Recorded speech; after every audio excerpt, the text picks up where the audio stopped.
Assalamualaikum warahmatullahi wabarakatuh. Musidɓe julɓe haray on hiwrama.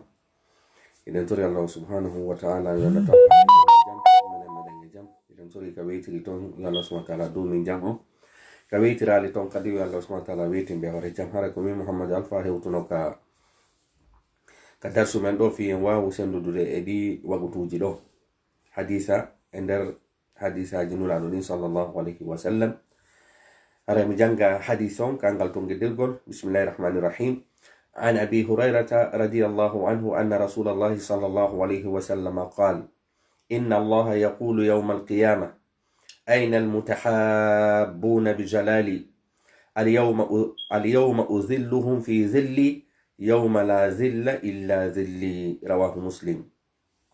Ara musidɓe julɓe, ɓawo en andude Allah subhanahu wa ta'ala o tagi en waddi en ka leydi ɗo fiye rewmo, fiye ɗoftomo, fiye waɗu golleji makko ɗi o hiɗi ɗin. Yawmal qiyama oɗo hadis ko fi ñande dargal woni en e yetade ko hun ɗum feɓɓeta. Sabu se en daari hande ko addi yomi suɓo o hadis ɗo, si en daari hande en tawa relation ji hakkude yimɓe ɓen no ɗuuɗi.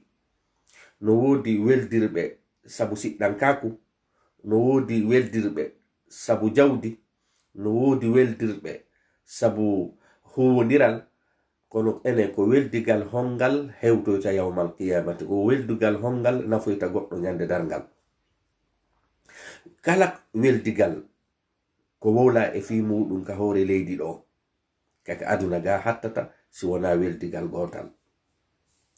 Ngal weldigal gotal nafaygal, kala weldigal ngal welduɗa ɗo e goɗɗo, hay si tawi woni ɗon nafidirde ka aduna ɗo, kono weldigal nafaygal ngal yawmal qiyamati ko nafa inne wonde man ko weldigal gotal pet ko fi ngal wonɗen e jangude hande.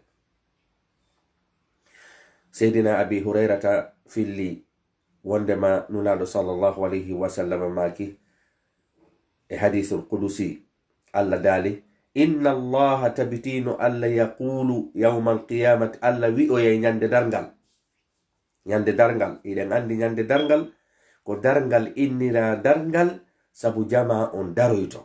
Ko dargal innira dargal ko sabu jama on daroyto nokku gotu habbo ñawede. Ko ɗum innina yawmal qiyama, ñande daroya yeso Allah subhanahu wa ta'ala.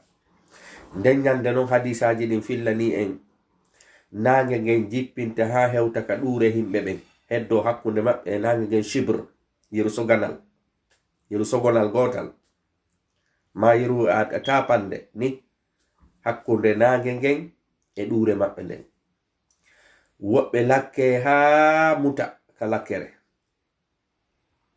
ngulikin, woɓɓe lakke ha ka dande, woɓɓe lakke ha ka keeci, woɓɓe lakke ha ka koppi, woɓɓe lakke ha innen ka koyɗe, woɓɓe ronka lakkede few. Ko ɗum addata ɗum ɗon ko golleji moƴƴi ɗin. Ko ɗum hadis on woni en e sifanade. Ñande nange ngen jippinoya ha ka ɗuure himɓe ɓen, hara jama on no dari no wuli, jama on ko woni fofude kon no wuli, situation on no wuli. Nde ñande non Allahu subhanahu wa ta'ala daali oɗo hadith al-qudusi. Allah daali ayna al-mutahabbuna bi jalali. Nde ñande Allahu subhanahu wa ta'ala nodda hakkude ka himɓe ɓen fop, ta fop immintinama, fo no dari nokku gotu, fo no songi. Nange no jippi ha ka ɗuure fo no wuli, yaasi on no wuli. Ɗon na ceerno 26 degré ma 36 degré wana e wolede fimum. Nange ngen si jippinama ha ka takko ɗuure men, haray ɗum hinafi 26 degré wana e haalede fimum, ma 50 degré. Nden ñande non si fo no dari, fo no maapi, Allah ko ɗon noddata weldunoɓe ɓen tawa weldigal maɓɓe ngal ko weldigal fi Allah. E ñinni ko oɗo relation tun duumoto ha hewtoya yawmal qiyamati tawa jommum nafitoray. An e goɗɗo ɗo wawi weldiro ɗo e façon ɗiɗi fo, fi ko musidal, fi ɗon golludude nokku gotu, fi o huntanima haaju, ma fi o yehi haaju ma on, ma fi o daranike ma, ɗum ɗon fu bona. kono ko faalanen hewtinde ɗo weldingal dumotongal ngal tawa jommal nafitoray ngal ha yawmal qiyamati, ko ngal weldingal ngal wonɗen e sifade ɗo, o relation wonɗen e sifade ɗo. nde ñande si fof no maapi allah inna ayna al mutahabbuna bi jalali, honto ɓe hiɗidirɓe tawa sabu ko ɓe hiɗidiri kon ko fi mangural angal, ko fi an waɗi ha ɓe hiɗidiri. allah nodda ka jama on fof dari ɗon, allah ina honto ɓe hiɗidirɓe fi an. kono landal no yalta ɗo ene allah anda ko homɓe owaye oɗo istifham wona fi allah landoto woni honto ɓe, allah no andi ko homɓe, kono ko fi hollugol jama on fof awa ɓeɗo ɓe hiɗidirno ko fi an, na fi mi anda ko homɓe kono mi hollay on woni ko homɓe. ko ɗum ɗon bindogol firti. aynal mutahabbun, honto hiɗidirno ɓen bi jalali sabu mangural angal, hiɗidirno ɓen fi an. hande noon ɗum ɗo ɗuuɗa musidɓe julɓe, hiɗidiraɓe fi allah, kala ko fi allah hiɗidiri ɓe. ko ɓen ɗon noddoyte ñande nange ngen jippinoya ka ɗuure yimɓe ɓen, ta fof no maapi. woɓɓe no lakka ha amuti, woɓɓe no lakka ha lakkande no ka dande, woɓɓe no lakka ha ka keeci, woɓɓe no lakka woɓɓe ka inde ngo koyri ɗen tu, woɓɓe lakkaka. honum e lakkinoyta ton ko golle moƴƴe ɗen, seyda wanno golleji moƴƴi ɗaɓatti allah alakketake, ko bakkatuji ɗin lakkinte. ayna al mutahabbuna bi jalali, honto ɓe hiɗidirnoɓe fi mangural angal.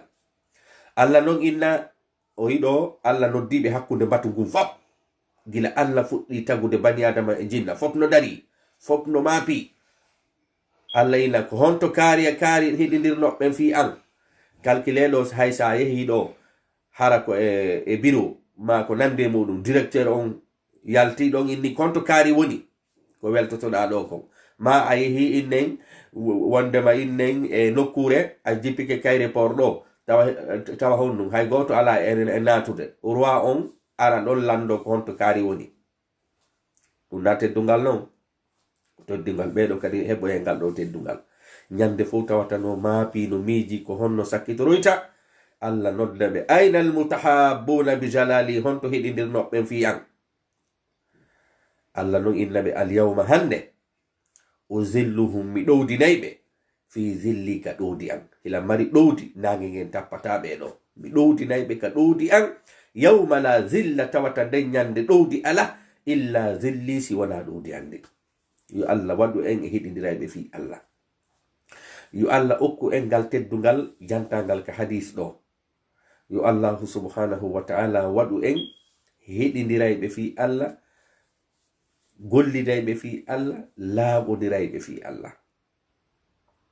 haray ko ɗo wonɗen hattude hadis on ɗo, ko ɓanginiranɗen oɗo hiɗen wawi weldirgol cende ɗen fop ella laayi muɗum, kono etoɗen kala weldingal ngal weldeten e muɗum, takkoren ton kadi weldigal fi allah ngal, ko ngal ɗon luttata, ko ngal ɗon jogoyto nafa yawmal qiyamati. ɗo non ko ka himɓe ɓen dari ɗon ɓeɓi ngal teddungal ɗo, itti e sikki kan si ɓe naatoyi ka aljanna, ko honɗum ɓe jogi kadi teddule ton ɗen ɗon hadis on sifaki taw. ɗo ko teddungal ka jama on maapi ɗon fiyo ñaawe ɗo e ñaawede, kono teddungal kadi ngal ɓe heɓoyta ngal si ɓe naatoyi ka aljanna, ɗum ɗon kadi go feere. haray musidɓe julɓe, weldigal fi allah ko ɗum ɗon dumoto, ko ɗum ɗon luttata, ko ɗum ɗon kadi sortoyta yimɓe ɓen e nder nambaraji yawmal qiyamati, ko ɗum ɗon kadi jonnoyta goɗɗo teddungal kadi ka aljanna. haray lan fuɗɗitade hadis o, yo allah waɗu en yimɓe heddidirayɓe fi allah. ko ɗum waɗi hiɗen mari ceernojo on ɓe maaki wondema sa heɓi goɗɗo mo hiɗidirɗa fi allah, jogitomo moƴƴa, sabu ɗum ɗon ɗuuɗa hande. sabu on hiɗidirgol fi allah ɗuuɗa hande, ko hiɗidirgol fi matériel ko ɗum ɓuri ɗuuɗude. haray fuɗɗito hadis on. an abi hurairata radiyallahu anhu anna rasulallahi sallallahu alayhi wa sallam qala, wondema nulaɗo maaki e hadisul qudsi, wondema allah daali, inna allaha tabitino allah yaqulu o wi'oya yawmal qiyamati, ñande dargal, ñande fo maapi, ñande tawata nange no jippina ha ka ɗure yimɓe ɓen. allah nden ñande innay ayna almutahabbuna bi jalali honto hiɗidirɓe ɓen fi mangural angal hiɗidirɓe fi amɓen ko o landitori ɗo non o landitake fi o anda o landi fi maɓɓe fi feññingol teddungal maɓɓe ngal wonande tagore nden allah inni wondema alyawma hande uzilluhum mi ɗowdinayi ɓe fi zilli ka ɗowdi an ɗo yawma la zilla ñande tawata ɗowdi ala illa zilli si wona ɗowdi andi rawahu muslim ko imam muslim fillimo eɗen tori allahu subhanahu wa ta'ala yo allah okku en doole heɗidirgol fi allah ha heɓen ndi ɗowdi ñande tawata fo no maafi hara on tigi kañum no ɗowdi no e ley ɗowdi tawata kadi ko ɗowdi allahu subhanahu wa ta'ala kala no wonuɗo e ley ɗowdi allah ndin haray o hula bonere no hewtimo eɗen tori allahu subhanahu wa ta'ala yo allah duumi ke giggol e hiɗugol men nde deftere e sunnanulaɗon e heɗidirgol fi allah haray musidɓe julɓe ko ɗum ɗon mi manno komi hollita ka midi 30 ɗo haray e mbeydi kadi humpodirde e 15h30 e 22h30 wassalamu aleykum wa rahmatullahi wa barakatuh